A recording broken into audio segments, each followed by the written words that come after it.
Hi, I'm Dima Sharif. And I'm Sandra Boros. I'm the founder of DS Consulting Club and the Grow Pro Shop. And I'm the founder of Sandy's Kitchen. And this is From Scratch to Success.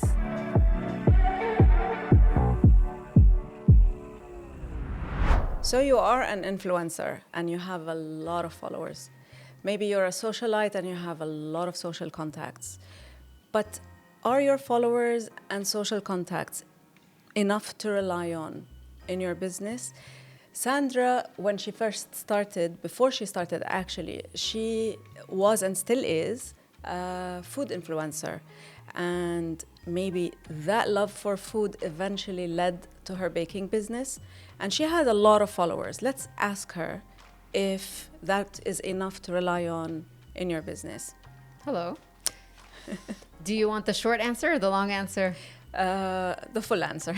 Well, I'm going to start by saying no.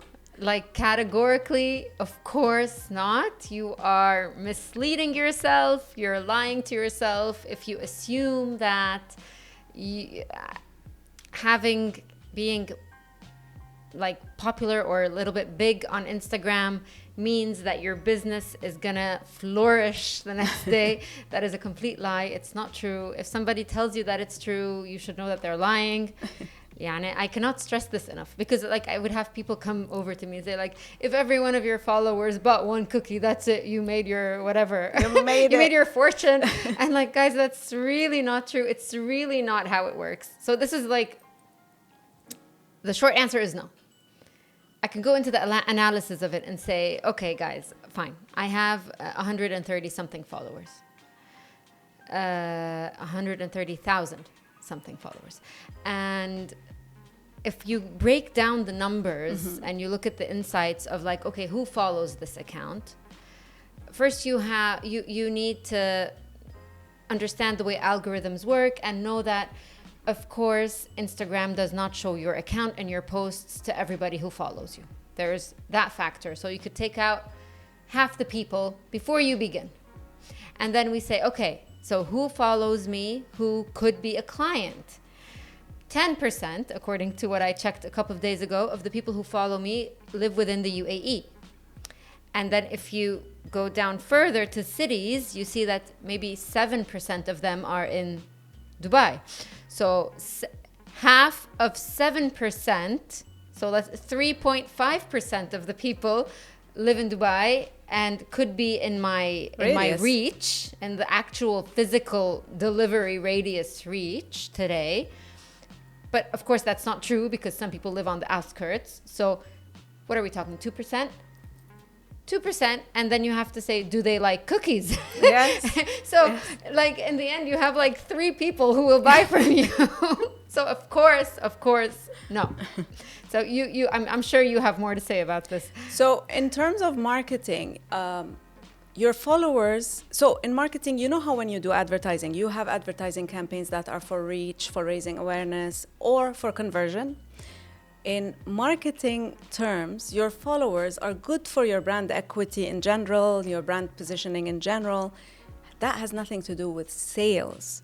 See, sales is, you know how the saying goes, the proof is in the pudding for bakers.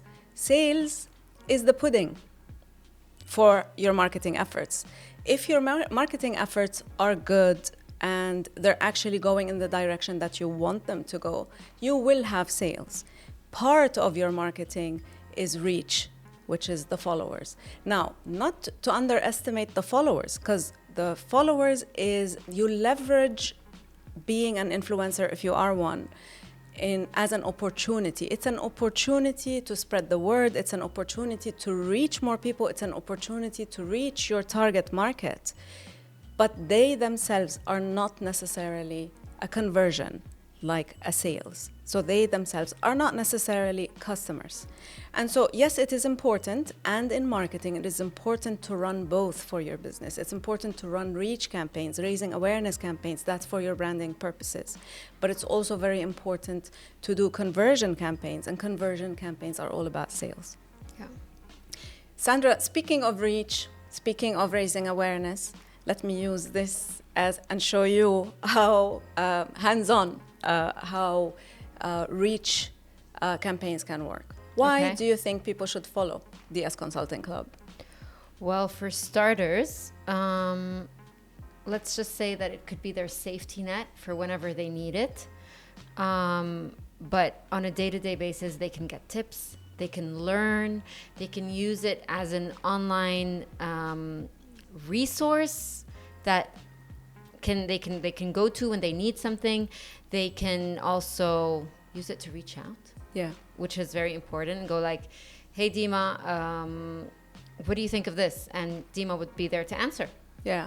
So And- I mean, of course, and as somebody, I'm going to take you as an example. So as somebody who's trying to grow their brand, your eyes are on your social media. So if as soon as, like, for example, we are also an example of this. Like, as soon as somebody reaches out, we're like, oh my God, we're all over that answer. So any business, any new business would surely like just be so happy and grateful that somebody is reaching out, and you would have so much to say back to them. Yeah. See, what we are doing right now is we're talking reach, and this is what all of us do on social media. We're talking reach because we are actually asking someone about what they think of our brand and asking someone to say that to other people. See, you do these exercises for reach. The fact that we did this does not necessarily mean that you guys are coming to DS Consulting Club and necessarily buying. You see, that's important. This part is important. Don't overlook it. Just don't rely on it. So the tip here is start your business from scratch. What you have as opportunities, leverage those. Yes, that's good to have. But start as if you have nothing and build your marketing according to a business that has nothing. Yeah. And build from there. Anything extra that comes through your followers, that's great. That's actually, we want that. We're not saying we don't want that, but just in planning, don't plan based on your followers or your social contacts. Don't start a business because you know many people, because that doesn't necessarily mean you will sell the product. Yeah. For example, like, you know, when we first opened, we had, you know, when we launched and we said we're opening, and everybody was like, oh my God, congratulations. And the orders started flying in, and I was like, oh my God, is this real? Yeah. and then it died down because all the friends who wanted to Support and try. support and motivate and like try and all of that at the beginning, it usually fades out with time. And this is where فرجونا شطارتكم انتو. Yeah. You know what I mean? This is where you're going to have to generate real sales, not from your neighbor, not from your cousin, not from your husband who's sending cookies to his office. No, from actual people who are interested in your product and go like, okay, let's try this. And that's a real sale. 100%. And also, I want you to also keep in mind that just because you get the followers, there is relationship maintenance that you need to do with your followers. So basically, this touches on what we call customer experience or customer care or customer service. Look, you guys, just because you are online, it doesn't mean that what applies to business doesn't apply to you. Just like you go to a store and you have a customer service department where you can go have a complaint or return something or voice something, you must have that online. How do you have that online with your followers, with your social contacts? Is that you actually nurture that relationship. You have to add value and you have to keep in touch with your customers. I'm sure as an influencer, you know this really well. Yeah, I do. Actually, but it differs a bit between being an influencer and running a business. So, like, as from my account, I answer people because I enjoy it, because it's fun for me. But as a business, I feel like it's my absolute God-given role to answer them and give them like anything that they ask of me. Yeah. So. But that's also what we are saying. What we are saying is, as a business, your presence online, you have to deal with whoever follows your presence online as a customer service outlet. You have to apply your customer service policies in dealing with them, even though it could be social contacts or it could be followers that came from your your food page to your shop. That's true. And the final tip I'm going to give you today, which is very, very, very important, just because we are all online, Doesn't mean we need to overlook offline marketing. Offline marketing is huge and really, really important. The fact that we are on social media does not take that part away. It is really important to be present offline as well, by hosting events, by talking to your customers, by creating customer experiences and inviting them to it face-to-face, person in person. You need to do this kind of stuff. You need to do other things that actually we used to do in marketing before social media. Now, we are not the type of people who are telling you either this or that, leave this, it's a hoax. No. Today, social media has given us an opportunity to reach more people, to get more done, and we should leverage that opportunity. But just because it's there, we cannot overlook the other sides of business that have worked forever and actually work. Offline marketing is one of them. I know we're done, but one aspect of this that has worked really well for me in the past 2-3 years was my contacts.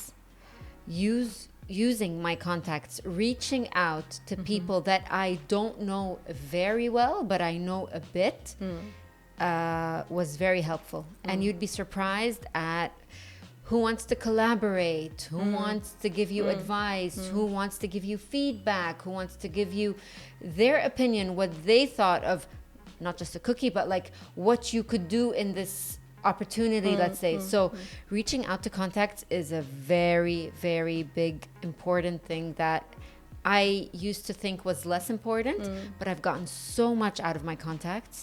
And I learned this trick from my husband, actually. I give him credit that your contacts are your superpower. Yeah. So you should use them. Yeah. Tap into them. Yeah. You see, it's a recurring theme in business is don't close down on yourself and actually reach out to people and talk to people and, leverage all of these relationships and being open. Look, there's no right, there's no wrong, there's no failure, there's no winner as such. There is failing mindsets that hold us back, that lead to failure. There is openness that leads to success. And that's really important. Yeah. That is true. Guys, let me just take this opportunity to remind you to follow DS Consulting Club. As we said, reach out, get tips, read the captions. I mean, it's full of gems. I mean it. I actually do mean it. It's full of gems. And I mean, at the end, it's all things that you can learn from and things you can apply in your everyday life as a business owner. And let us hear from you, because we'd like to hear from you in comments. Like, tell us what you think. And if you're facing challenges, we may even address that challenge in one of the episodes. Exactly. If you have a challenge that you're facing, it would make a great episode.